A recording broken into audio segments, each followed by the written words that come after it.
লেখা আছে আমি সেভাবেই পড়ে শোনাচ্ছি।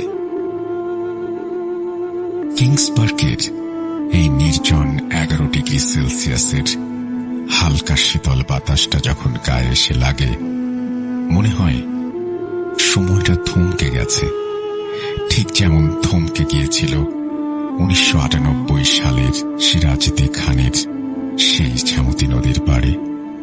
কিছু স্মৃতি মানুষের মগজে এমন ভাবে জেগে বসে যে হাজার মাইল দূরের কোনো অচেনা শহরের তীব্র নীরবতাতেও তারা খড়কুটোর মতো ভেসে ওঠে। হিসাব মিলাতে বসলে জীবনের যে অলৌকিক আর কোনো গল্প খুঁজে পাওয়া যায় না।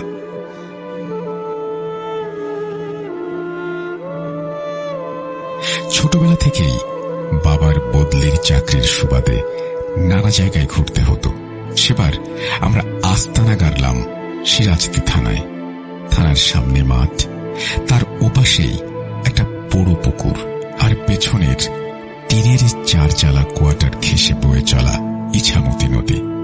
ঘরের ঠিক বাম পাশে একটা ভাঙাচোরা ভুতুড়ে বিল্ডিং, আর ডান পাশে ঘন ঝোপঝাড়।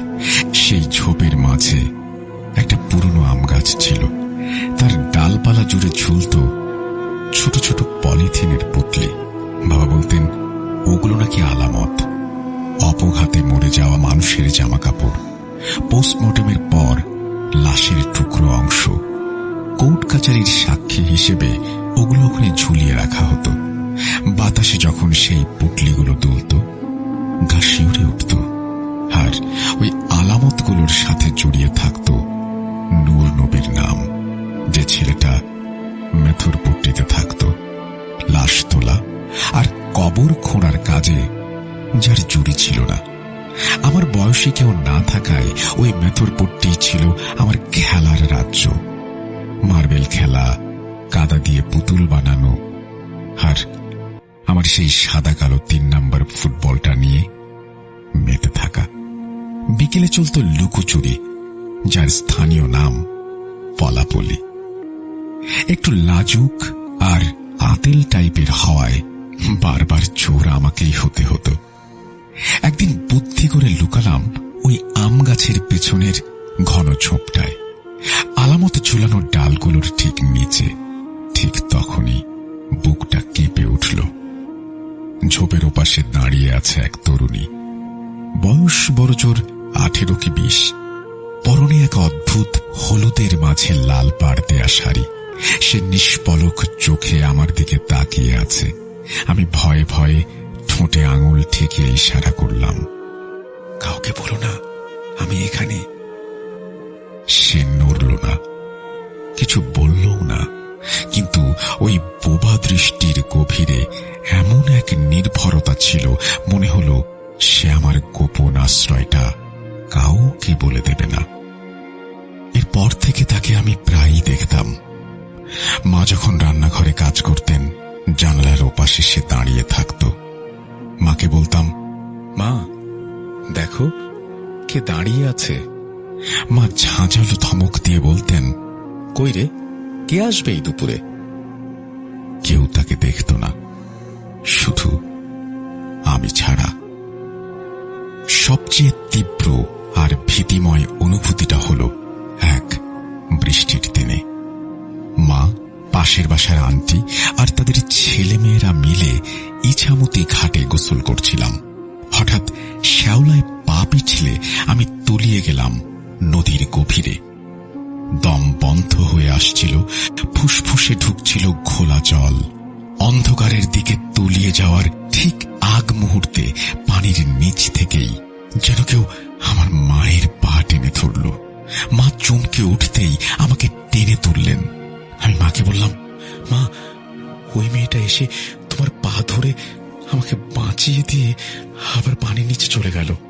কিন্তু মা বান্ধবীদের সাথে গল্পে এতই মশগুল ছিলেন যে আমার কথা কানেই তুললেন না।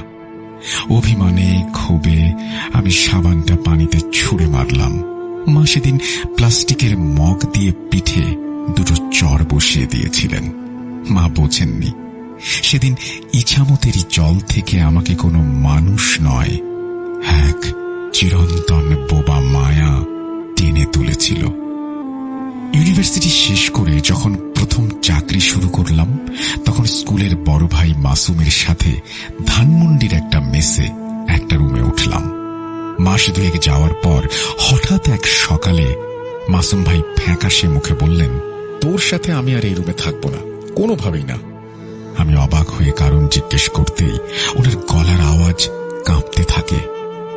কয়েকদিন ধরে গভীর রাতে হঠাৎ ঘুম ভাঙলে দেখি তোর মুখের উপর একটা কুচকুচে কালো ছায়া উপর হয়ে ঝুলে আছে। প্রথমে ভেবেছিলাম অন্ধকারের ভুল, কিন্তু আজ রাতে যখন একটু কাছে গেলাম, ওই ছায়াটার ভেতর থেকে একটা নিষ্প্রাণ অন্ধকার মুখ সরাসরি আমার দিকে তাকালো। আমি আর এখানে এক মুহূর্ত থাকবো না। মাসুম ভাই চলে গেলেন। আমিও বাধ্য হয়ে বাসা বদলে চলে এলাম মোহাম্মদপুর কৃষি মার্কেটের পেছনের এক মেসে। সস্তার এই মেসটায় সবাই ব্যাচেলর, কিন্তু সেখানে পা দিয়েই এক আদিম অস্বস্তি আমাকে গ্রাস করল। ঘটনাগুলো প্রথমে সাধারণ মনে হতো, কিন্তু আস্তে আস্তে তা আতঙ্কে রূপ নিল। কেউ বাথরুমে গেলে বাইরে থেকে হঠাৎ লক হয়ে যেত, দরজার সামনে কে যেন একটা বালতি এনে রেখে যেত, অথচ মেসের কেউ তা করেনি। ছাদ থেকে মাঝরাতে মনে হতো দেয়ালে লাথি মারছে কেউ, সুইচগুলো নিজে নিজেই অন অফ হতো। আমাদের এক সিনিয়র ভাই খুব রাশভারী ছিলেন। বারান্দায় সিগারেট খাওয়ার জন্য একটা কাঠের চেয়ার রাখা থাকত। একদিন উনি রুমে বসে এইসব উপদ্রব নিয়ে খুব নোংরা ভাষায় গালাগাল করছিলেন। হঠাৎ অলৌকিক এক শক্তিতে সেই ভারী কাঠের চেয়ারটা শূন্যে উড়ে এসে ওনার ঠিক সামনে আছড়ে পড়ল। ওনার মুখের কথা বন্ধ হয়ে গেল।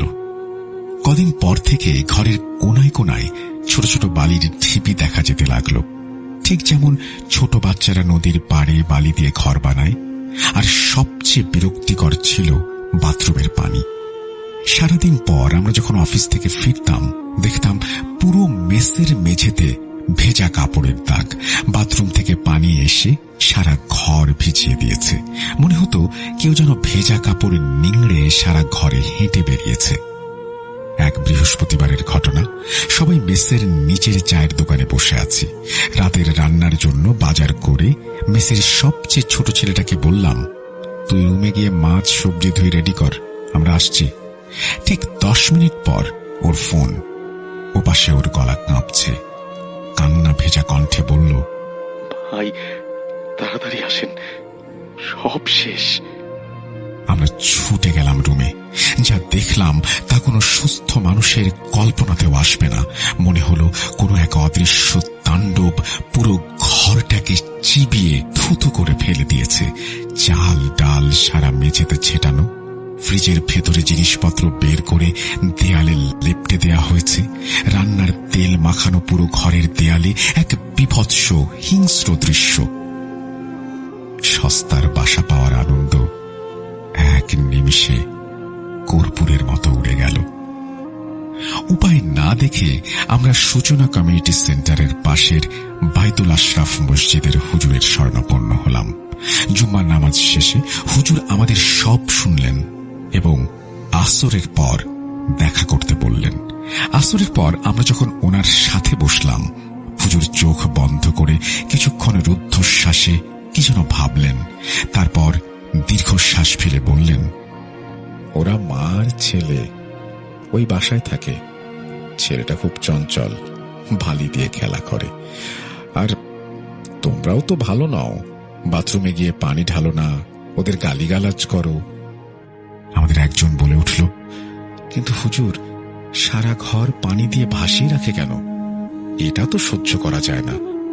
হুজুর শান্ত গলায় বললেন, ওর মাটা খোঁড়া, 2 পায়ে ভর দিতে পারে না, তাই বাথরুম থেকে যখন টেনে টেনে হেঁটে বের হয়, তখন ওনার শরীর আর কাপড় থেকে পানি চুইয়ে পুরা ঘরে পড়ে। খোঁড়া, খোঁড়া শব্দটা শুনে আমার কেন যেন অদ্ভুত লাগলো। আমি কিছুটা তাচ্ছিল্যের হাসি হেসে বললাম, এও কি সম্ভব? হুজুর আমার দিকে তাকালেন। ওনার চোখ দুটো যেন আমার ভেতরের সমস্ত অতীতকে এক পলকে পড়ে ফেলল। তিনি আরো গম্ভীর এবং কিছুটা তাচ্ছিল্যের সুরে বললেন, তুমি হাসছ? তুমি তো এক মায়ায় অন্ধ হয়ে আছো। যে মেয়েটা হলুদের মাঝে লাল শাড়ি পরে তোমার পিছু পিছু ঘুরে, তাকে চেনো? ও বোবা, কথা বলতে পারে না। তোমার সমস্ত অনুভূতি, আবেগ ওকে ঘিরেই। সেই ছোটবেলা থেকে ও তোমার সাথে আছে, তোমাকে ছাড়েনি। হুজুরের কথা শুনে আমার বুকের ভেতরটা যেন খালি হয়ে গেল। মনে হলো এক তীব্র বজ্রপাতে আমার চারপাশের বাস্তব পৃথিবীটা ভেঙে চুরমার হয়ে গেছে। চোখের সামনে ভেসে উঠল সিরাজদি খানের সেই আম গাছ, ঝুলন্ত আলামতের পুটলি, হাড়ি ঝামুথির সেই অতল জল। হ্যাঁ, ঠিকই তো, আমি তাকে সব সময় দেখতাম। আমাদের তো রোজ দেখা হতো, মনে মনে কত কথাও হতো। তাকে মাত্র 2 সেকেন্ডের জন্য দেখলেও আমার মনে হতো 10 মিনিটের কোনো কথা না বলা দীর্ঘ উপাখ্যান। সে আমার মগজে ঢুকে গিয়েছিল। সে মানুষ ছিল না, সে ছিল সেই আলামতের ঝোপে আটকে পড়া এক অতৃপ্ত বোবা আত্মা, যে আমার নিঃসঙ্গ শৈশবের একমাত্র সঙ্গী হয়ে আমার ছায়া হয়ে রয়ে গিয়েছিল। হুজুরের সেই কথাটার পর ঘরের ভেতরের বাতাসটা যেন